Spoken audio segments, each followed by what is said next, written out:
अस्सलामुअलैकुम and welcome back to my YouTube channel. आज की वीडियो में मैं आपके साथ फ़िज़िक्स के एग्ज़ाम के लिए इम्पॉर्टेंट टॉपिक्स शेयर करूंगी। इससे पहले आप सब ने मुझे ये बताना है कि आपका उर्दू का पेपर कैसा हुआ है। पेपर आपका बहुत अच्छा ही होना चाहिए क्योंकि हिस्सा गज़ल तो एज़ इट इज़ वही आया था जो मैंने बताया था। हिस्सा नज़म भी उसी तरह आया था, मैंने जो जिस तरह बताया था कि नात और हम में से आता है उसी तरह ही सारा ऑलमोस्ट वही था जो मैंने आपको बताया था। तो इंशाल्लाह आपका पेपर अच्छा हुआ होगा। तो चलें आज की वीडियो को स्टार्ट करते हैं। आज की वीडियो में मैंने स्लाइड्स पे इतनी ख़ास टाइपिंग नहीं की क्योंकि अगर मैं टाइपिंग करने लग जाती तो उस पर टाइम बहुत ज़्यादा लग जाता। बस जो मैं बोलूँगी आपने उस पर फोकस करना है। सबसे पहले एमसीक्यूज़ की तैयारी आप कहाँ से करेंगे? पूरा चैप्टर तो आप पढ़ने से रहे, तो एमसीक्यूज़ आपने एक्सरसाइज वाले अच्छे से कर लेने हैं, उसके बाद मॉडल पेपर वाले करने हैं और आपके पास टाइम हो तो पास्ट पेपर वाले भी कर लें।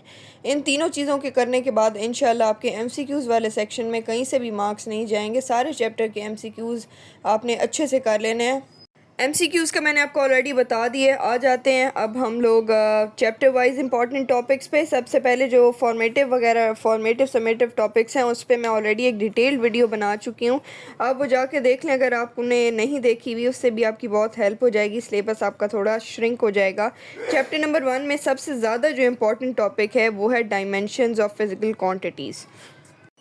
अच्छा, अगर आपने सिर्फ मतलब पासिंग मार्क्स लेने हैं या फिर एवरेज मार्क्स लेने हैं तो आप इस चैप्टर में से सिर्फ डायमेंशंस को टॉपिक करेंगे। अगर आपने फुल मार्क्स लेने हैं तो आपको डिराइव्ड यूनिट को बेस्ड यूनिट में कन्वर्ट करना आना चाहिए। अनसर्टेनिटी के रूल्स भी आपको आने चाहिए। प्रिसिजन और एक्यूरेसी का डिफरेंस भी आपको आना चाहिए और न्यूमेरिकल्स की भी तैयारी आपने कर लेनी है। मॉडल पेपर का आपको रेफरेंस देती चलूँ तो 3% पेपर आपका चैप्टर 1 में से आएगा। टोटल 5 मार्क्स का आ सकता है इसमें से। डायमेंशनली सिमिलर क्वांटिटीज़ और बेस्ड यूनिट्स ऑफ प्रेशर और इस टाइप की चीज़ें आपकी एमसीक्यूज़ में आएंगी डायमेंशनली। और शॉर्ट क्वेश्चन आए हुए हैं मॉडल पेपर में कि अगर कोई इक्वेशन डायमेंशनली करेक्ट है तो इज़ इट पॉसिबल कि वो एक्चुअली भी करेक्ट है या नहीं, इसके बारे में आप क्या बता सकते हैं। आ जाते हैं चैप्टर 2 में। दो इंपॉर्टेंट टॉपिक्स हैं, स्केलर और वेक्टर प्रोडक्ट। दोनों को आपने अच्छे से करना है। मॉडल पेपर के रेफरेंस से इसमें 5% पेपर आएगा, 7 मार्क्स होंगे, एक एमसीक्यू और 2 शॉर्ट क्वेश्चंस एक्सपेक्टेड हैं। आ जाते हैं चैप्टर नंबर 3 में जिसका मेन जो इंपॉर्टेंट टॉपिक्स हैं वो है प्रोजेक्टाइल मोशन और इलास्टिक कोलिजन। ये दोनों टॉपिक्स आपने अच्छे से करने हैं। 11 मार्क्स का एग्ज़ाम आपका इसमें से आ सकता है जिसमें 2 एमसीक्यूज़, एक शॉर्ट क्वेश्चन और एक लॉन्ग क्वेश्चन भी आपका आएगा, विच इज़ मोस्ट प्रॉबेबली उसमें से इलास्टिक कोलिजन वाले टॉपिक्स में से आ सकता है या फिर प्रोजेक्टाइल मोशन से रिलेटेड भी वो आपको दे सकते हैं। प्रोजेक्टाइल के एमसीक्यूज़ भी न्यूमेरिकल्स भी अच्छे से करने हैं। आ जाते हैं चैप्टर नंबर 4 पे। इसकी टोटल वेटेज 9% है। टोटल 13 मार्क्स का आपका पेपर इसमें से आ सकता है जिसमें एक एमसीक्यू, 2 शॉर्ट क्वेश्चन और एक अदद लॉन्ग शामिल है। इस चैप्टर में से कोई भी टॉपिक आपका फॉर्मेटिव नहीं है तो इसकी आपने अच्छे से तैयारी करनी है। सबसे पहले रोटेशनल किनेमैटिक्स से रिलेटेड जितनी भी क्वांटिटीज़ हैं, वेलोसिटी वगैरह, उसकी आपको डेफिनेशंस और फार्मूलाज आने चाहिए। लीनियर और एंगुलर किनेमैटिक क्वांटिटीज़ के आपको रिलेशंस आने चाहिए। सेंट्रीपिटल एक्सेलरेशन और फोर्स बहुत ज़्यादा इंपॉर्टेंट है। लॉन्ग के लिए अगर मैं आपको इंपॉर्टेंट टॉपिक्स बताऊं तो एक तो आर्टिफिशियल ग्रेविटी, इसके साथ वेटलेसनेस भी वो ऐड कर सकते हैं, और दूसरा कंजर्वेशन ऑफ एंगुलर मोमेंटम। ये दोनों टॉपिक आपने अच्छे से लॉन्ग के लिए कर लेने हैं। आ जाएँ अगर चैप्टर नंबर 5 पे। छोटा सा चैप्टर है लेकिन इसमें से आपका 10 मार्क्स और 7% पेपर आएगा। एक एमसीक्यू, एक शॉर्ट और एक लॉन्ग भी आपका इसमें से आ सकता है।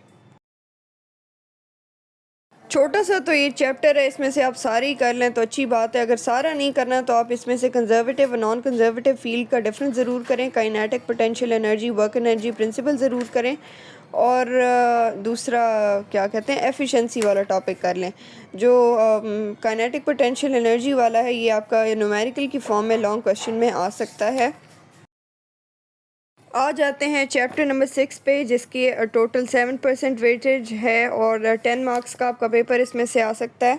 मॉडल पेपर की स्कीम की अकॉर्डिंग देखें तो इसमें से 3 शॉर्ट क्वेश्चन और एक एमसीक्यू बनता है। लॉन्ग इसमें नहीं उन्होंने दिया हुआ, लेकिन मुझे लगता है इसमें से लॉन्ग आ ही जाएगा क्योंकि इसमें जो इम्पॉर्टेंट टॉपिक्स हैं, एक तो टर्मिनल वेलोसिटी बहुत ज़्यादा इंपॉर्टेंट है, उसके बाद फ्लूइड फ्लो की जो टाइप्स हैं इनका डिफरेंस इंपॉर्टेंट है, शॉर्ट में आता होता है। Equations of continuity and Bernoulli equation. Bernoulli equation भी लॉन्ग के लिए बहुत ज़्यादा इंपॉर्टेंट है और इस बर्नौली और कॉन्टीन्यूटी इक्वेशन से जितने भी रिज़ल्ट्स आपके पास आते हैं वो भी आपने अच्छे से कर लेने हैं और इनकी जो ऑटोमाइजेशन एप्लीकेशंस आपके पास आती हैं ऑटोमाइज़र वगैरह, ये भी आपके पास शॉर्ट में आ सकता है। और आगे टॉर्चलेस थ्योरम जो आपको दिए हुए उससे रिलेटेड आपको पूछ सकते हैं कि water exiting from the orifice is related to free fall, इसको आप प्रूव करें। और फ्री फॉल और ओरिफिस फ्रीक्वेंसी और इस टाइप की चीज़ों के रिलेशंस आपके पास आ सकते हैं।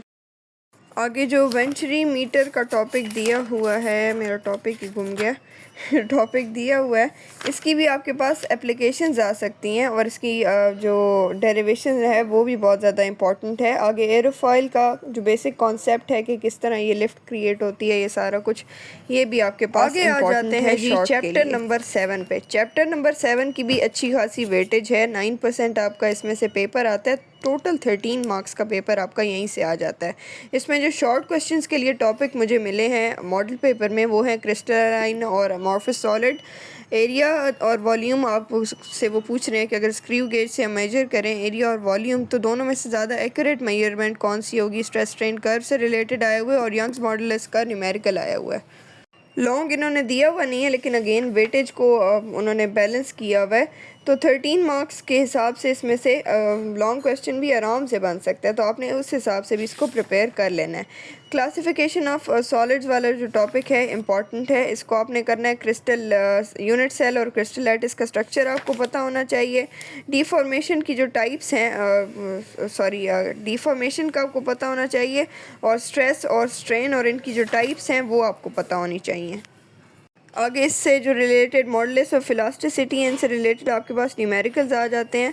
और स्ट्रेस स्ट्रेन का वैसे तो लॉन्ग के लिए इंपॉर्टेंट है लेकिन उन्होंने शॉर्ट में दिया हुआ है तो आप इसको दोनों तरह से कर लें। और आगे जो इलास्टिक पोटेंशियल एनर्जी की डेरिवेशंस इन्होंने दी हुई हैं वो भी इम्पॉर्टेंट है, आपने इसको भी अच्छे से प्रैक्टिस करनी है। ये जितने भी मैंने आपको टॉपिक्स बताए हैं इंशाल्लाह अगर आप इनको जैसे जैसे मैंने बताया उसी तरह डिटेल में प्रिपेयर करेंगे तो आपके फुल मार्क्स इंशाल्लाह पक्के हैं। और अगर आपने एवरेज मार्क्स लेने या फिर पासिंग मार्क्स लेने हैं तो आप इन्हीं टॉपिक्स में से अपने लिए कोई भी जुगाड़ लगा सकते हैं जो आपको लगता है कि मैं आसानी से कर सकती हूँ, वो टॉपिक्स आप कर लें। और वैसे तो हो सकता है 4 दिन हैं बहुत हैं, एक दिन में आप 2-3 चैप्टर्स करें तो आपका आराम से हो जाएगा। 14 चैप्टर्स हैं, इसको 4 पे डिवाइड करें तो टोटल 3.5 आता है, तो आप एक दिन में 3-3.5 चैप्टर करें तो आपका आराम से हो जाएगा। बीच में कुछ चैप्टर्स जैसे चैप्टर 5-13 हैं भी छोटे छोटे, तो आपका इंशाल्लाह हो जाएगा कवर। दूसरा अगर आपने बहुत ज़्यादा अच्छे मार्क्स लेने हैं और अपने मार्क्स को सिक्योर करना है तो आप जो कॉन्सेप्चुअल क्वेश्चंस हैं वो भी कर लें और टाइम हो तो बुक के न्यूमेरिकल्स भी कर लें ताकि आपकी प्रैक्टिस हो जाए। 7 चैप्टर्स आपके कवर हो चुके हैं इस वीडियो में। मैं बाकी सारे चैप्टर्स आपको इसीलिए नहीं बता रही कि एक ही टाइम पे मैं सारा कुछ बताने लगी तो एक तो मैं इतनी डिटेल में नहीं बता सकूँगी, सारा कुछ मुच हो जाएगा। डिटेल में बताया तो वीडियो लंबी हो जाएगी और आप वीडियो की ड्यूरेशन देख के ही भाग जाएंगे भी नहीं हम ऐसे ही बस तुक्के मार के तैयारी कर लेते हैं। तो बस जो जैसे जैसे मैंने आपको बताया बिल्कुल वैसे ही आपने अपनी तैयारी करनी है, इंशाल्लाह आपके बहुत अच्छे मार्क्स आ जाएंगे। अभी आप इन 7 चैप्टर्स को अच्छे से प्रिपेयर कर लें, अपने हिसाब से अपना टाइम टेबल बना लें। बाकी के सारे टॉपिक्स की मैं वीडियो कल अपलोड कर दूंगी। फॉर्मेटिव टॉपिक्स वाली वीडियो अपलोड हुई भी है और भी आपको किसी चीज़ में मसला हो तो आप मेरे से पूछ सकते हैं। अल्लाह हाफ़िज़।